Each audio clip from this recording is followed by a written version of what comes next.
নমস্কার দর্শকবৃন্দ, আমি আজকে আসি ক্লাউজের আশবি। তো আমরা জানবো এই আশবি বেগুন ওনা কেমন লেগেছে। নমস্কার দাদা। হ্যাঁ নমস্কার দাদা, আপনার নামটা? নাজমুল হোসেন। এটা কোন গ্রাম? এটা দুবরামারি চর বলে কয় আর কি। কোন ডিস্ট্রিক্ট? এটা Nagaon district. Nagaon district. Nagaon district. তো এই আপনি আশবি বেগুনটা যে, এটা তো আশবি বেগুন না? হ্যাঁ হ্যাঁ আশবি বেগুন। তো কিরম লাগছে আপনারটা? ভালো, খুব ভালো। কিরম ভালো লাগছে বলে? ভালো মানে গাছও বেশি হয়েছে, মালও সুন্দর কালার আছে, মালও বড় হয়েছে, ক্ষেত বালা, ক্ষেত কিন্তু মরা চড়া কিন্তু বেমার নাই।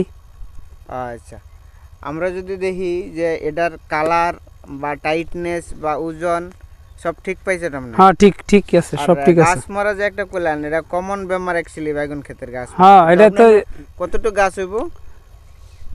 এক প্যাকেট গুড়া লাগাইছিলাম আর কি।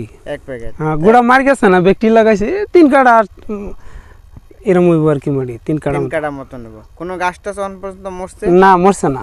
আর গড় ওজন কত আছে একটা বেগুনের? তো গড় তো ধরনে আধা কেজির উর্ফই আছে গড়ে। 600-700 গ্রাম গড় হইব। গড় হইব। এই দেখছেন দর্শকবৃন্দ, এটা আমাদের ক্লাউজের আশবি বেগুন। তো আশা করি আগামীকাল আরো বাড়াবেন। হ্যাঁ জি জি, এটাই করবো বেগুন।